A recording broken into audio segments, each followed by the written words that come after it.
Hi everyone, welcome to Space 154. I'm Renee Chiquino, the Director of Instructional Design and Training. I'm also class of 1994 and class of 2000. I invite you to look at all of these amazing tools we have for our faculty and students, and we're going to take you around the room to see what we have in store for you. Our first stop is our 3D printers. We have two. Currently, we're printing a frog, right? We're able to print all sorts of little things. Okay. And what I'd like to show you are some of the things that we've already printed.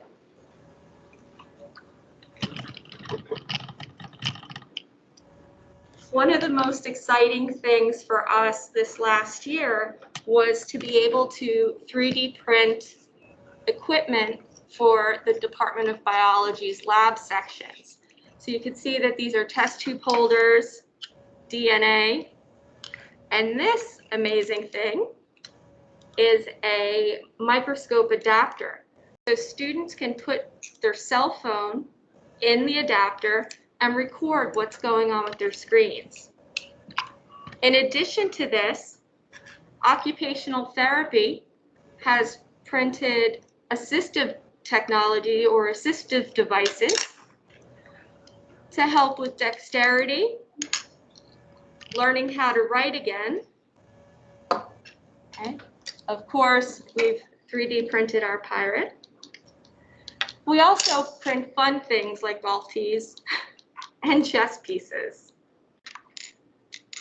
On holidays, we usually have a theme. We have a 3D printed heart. We do witches' hats, masks.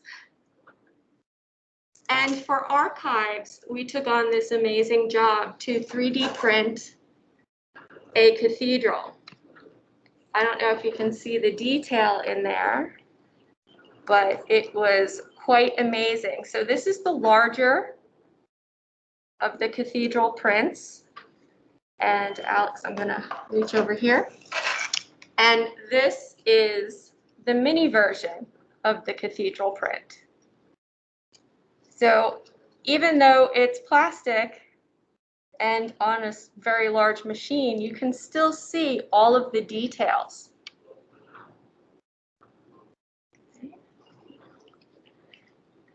I'm gonna go over there.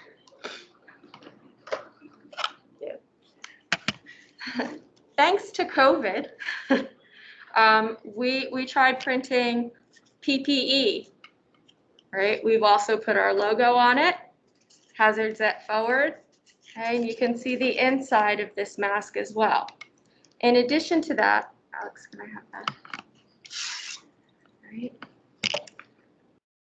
All right, for when your ears get tired of holding the elastic, this goes behind your head to give your ears a break. So we've printed a lot of these. Okay, I'm going to go down there. In addition to our two 3D printers, we have 3D printing pens.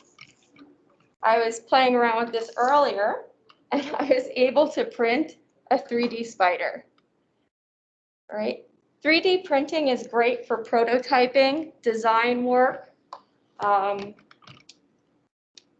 gaming pieces. We've had a lot of students from Pirates Pitch come and print their ideas for prototypes.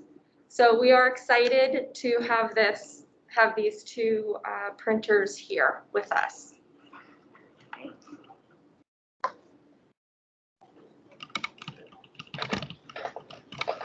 As we go around the room, you can see that this wall is a very beautiful green.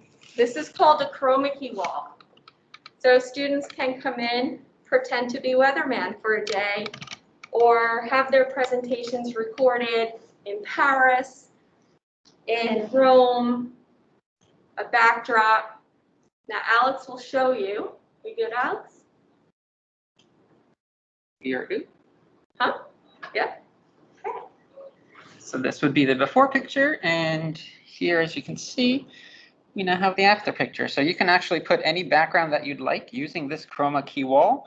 Everything from being in Paris to being in front of a snowy mountain to any background that you have installed on your cell phone. All right. Next, we're going to show you our VR machine. Hi, everyone. I'm Alex. So we're going to show you the virtual reality machine that we do have. As you can see here, we do have the Oculus Rift already set up for you, and we're actually going to go through it and show you guys the experience of being underwater, swimming with whales and fish and a whole bunch of other creatures. So as Alex is getting geared up, this is one of the assignments I use for my class.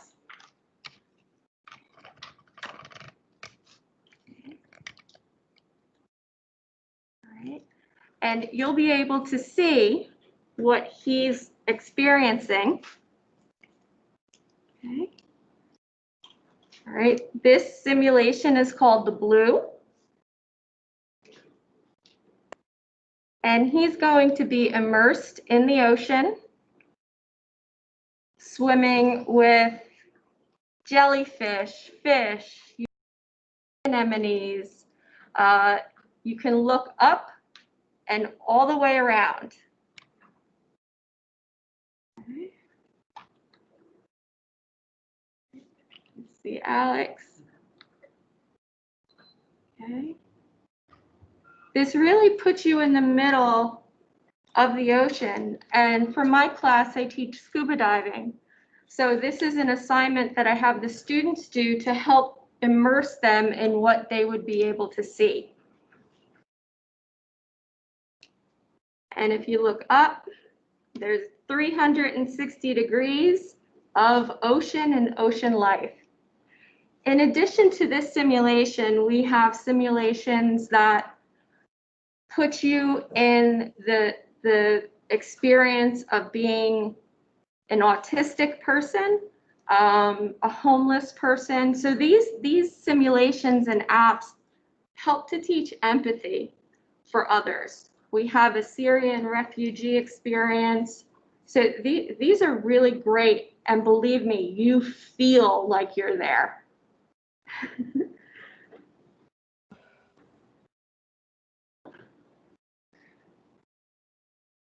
And then in addition to all of the academic stuff, we do have Spider-Man and some other fun stuff. Oh, big jellyfish. Right in front of you. It's like you're right there. Okay.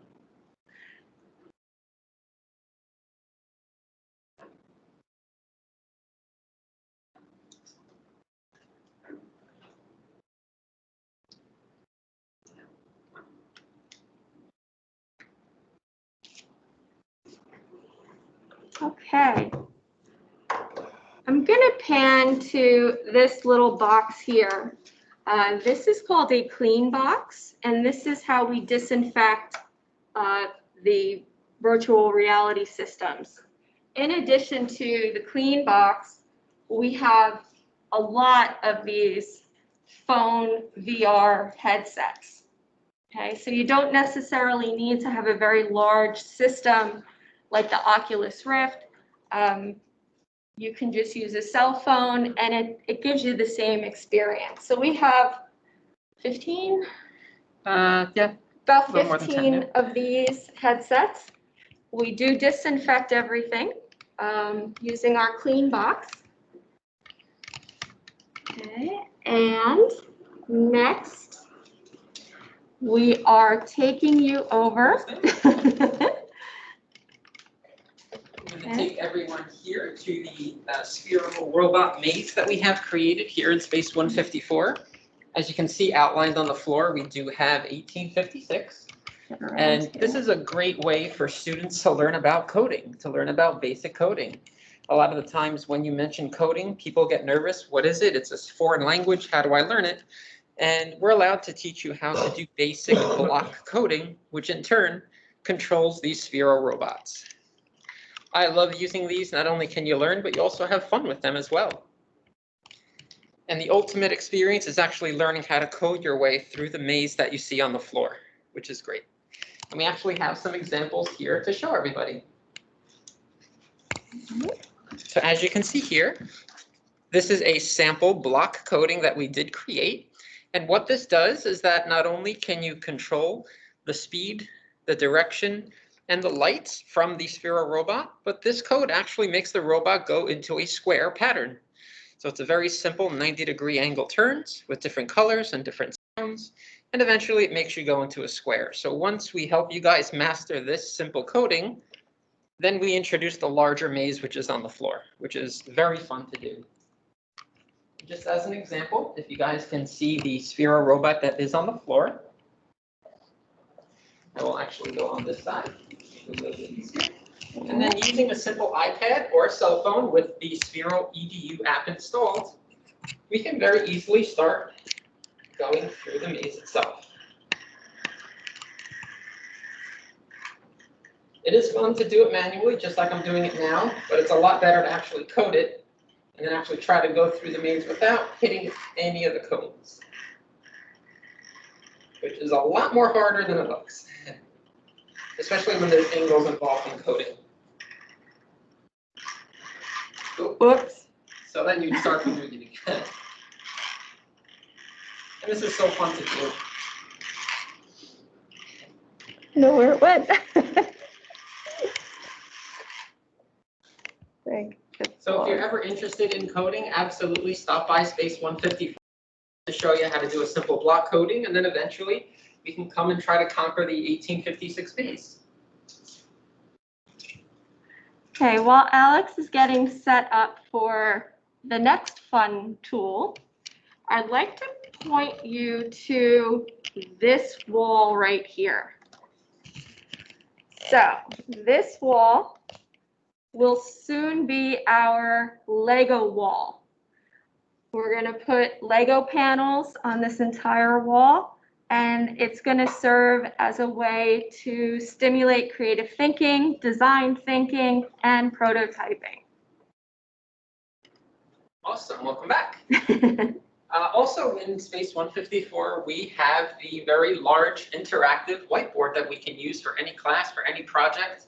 And it's very easy to use. It's so much fun. What it allows you to do is actually write and start creative thinking on the whiteboard.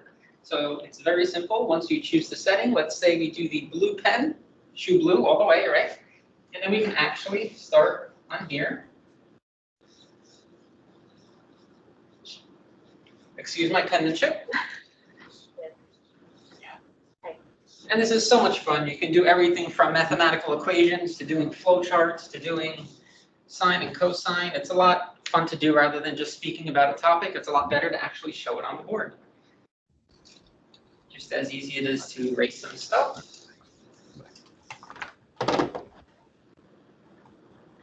We can switch colors. We can even go ahead and add different shapes if we wanted to.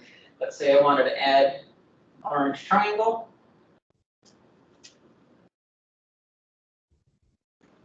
Just like that. Or if I wanted to add a blue square. Just like that. It's very interactive. There's so many different things we can do. We can even lasso objects. We can add pictures if you have them saved.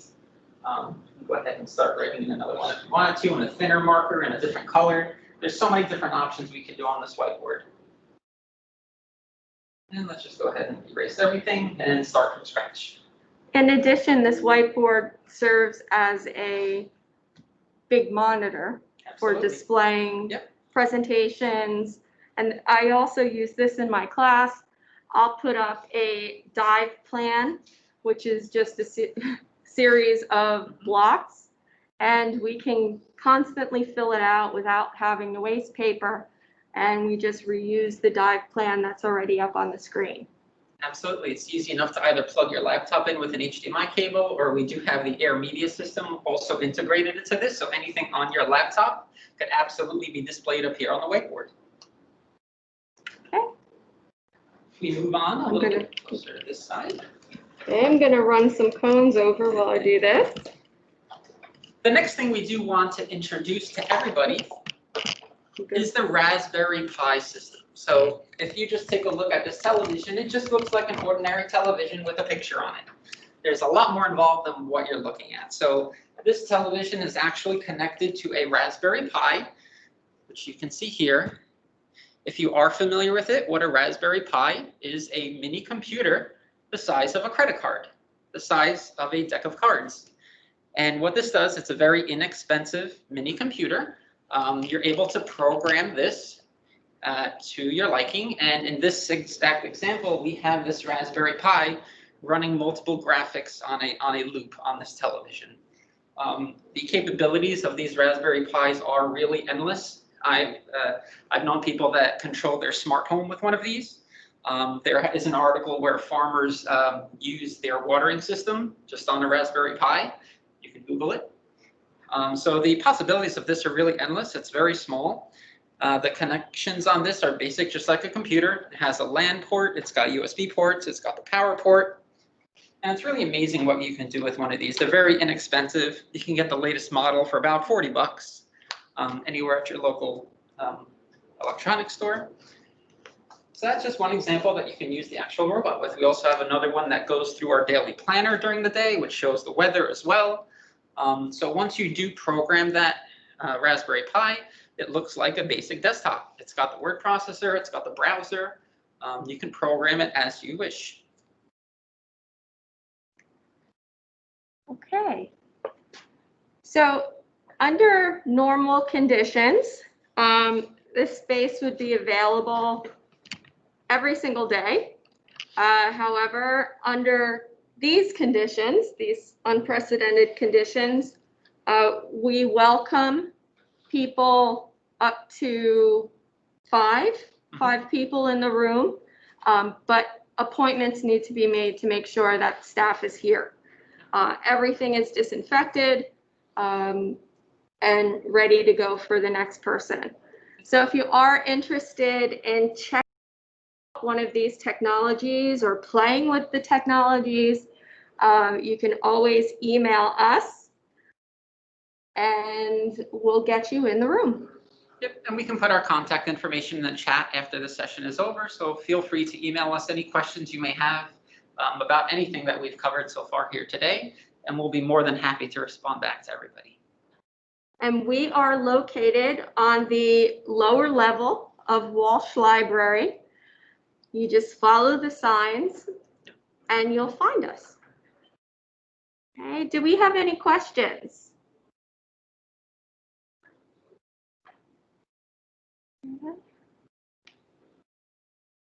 Do you have any questions? You can type the questions in the chat.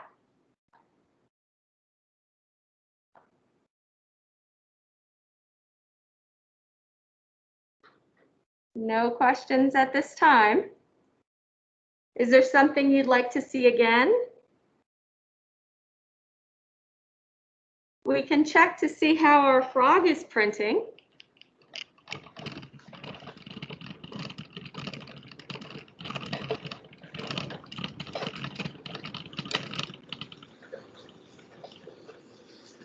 It's almost there. So it's got about an hour left on the print.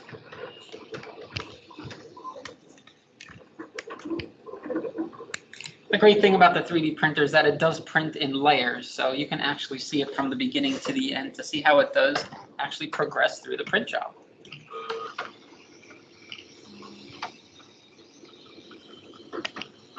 Just to get a little closer look here.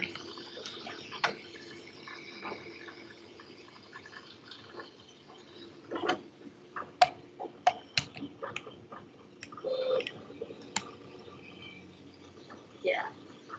So you can see it is printing it in flat rows. So it is going section by section.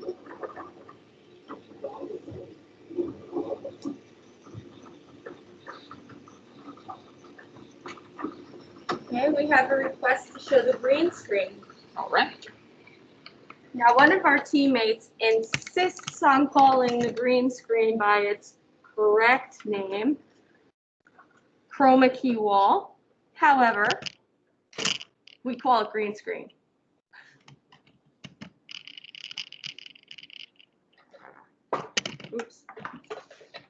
What are you gonna put me in? So this is our green screen wall, as we were around before. The only thing that is required for this to work is to install the Chroma app or any green screen software on your cell phone. And what it'll do is it'll replace the green background that you see behind Renee with any photo that you have on your cell phone. Is it the snow? Let's change it up. Instead of the snow, let's say we do, let's say you're in space. Okay. So one of the predetermined photos in the app is you can be floating in space. I'm floating in space. Let's try that one more time. Oh, okay. Go. Yep. I'm floating. And as an example, as you can see here on my phone, they replaced that green screen with the photo that I chose, which is Renee in space. And this photo is easy downloaded, so it is for me, it's downloaded to my Google Photos, but for you, it can be downloaded to your cell phone, or if you do have cloud storage, it will be saved to your cloud storage. And you can have any photo here that you want. You can also do a video recording. If you're sitting on a stool, you might be able to do a newscast like they do on the news. You can do a sportscast sitting here, pointing over here if you're doing the weather or things like that. So the possibilities are really endless. As long as you have that app installed that does replace the background, you can absolutely do that right here in Space 154.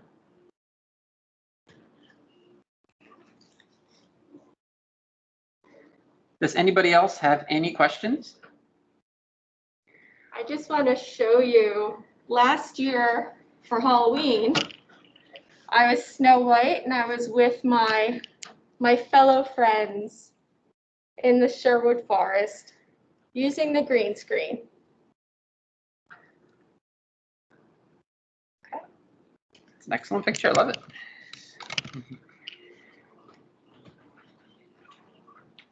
Does anybody else have any questions that they'd like us to go over?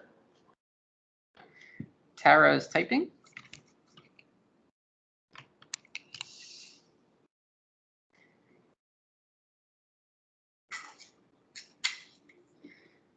Tara said you mentioned the scuba class before. I did.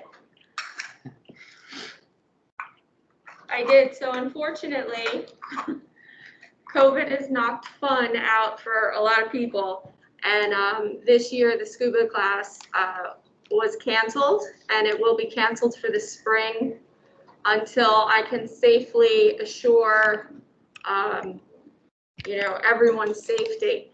But it's usually on Tuesday nights in the fall semester and on Tuesday and Wednesday nights in the spring semester. It is 3 credits. There is a lab fee, and I get you 2/3 the way to a scuba certification.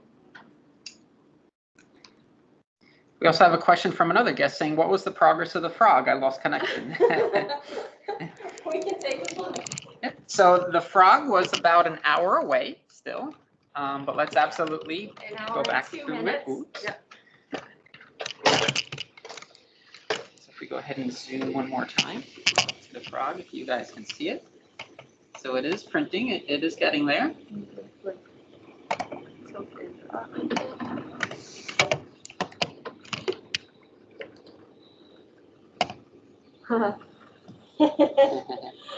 I know you, Michelle, rocking out with the pirate.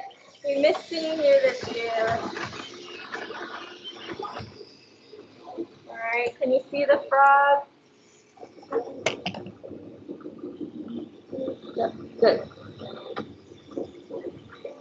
So it is printing, so if anybody does have ideas for class projects and you would love to use our 3D printers, absolutely get in touch with us. We'll have a meeting with you guys. We'll go over, what is involved in actually doing or submitting a print, and we can absolutely help you out.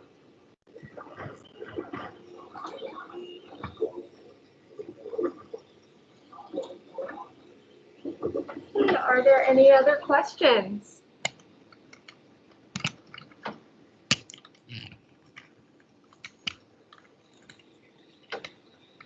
Okay, no questions?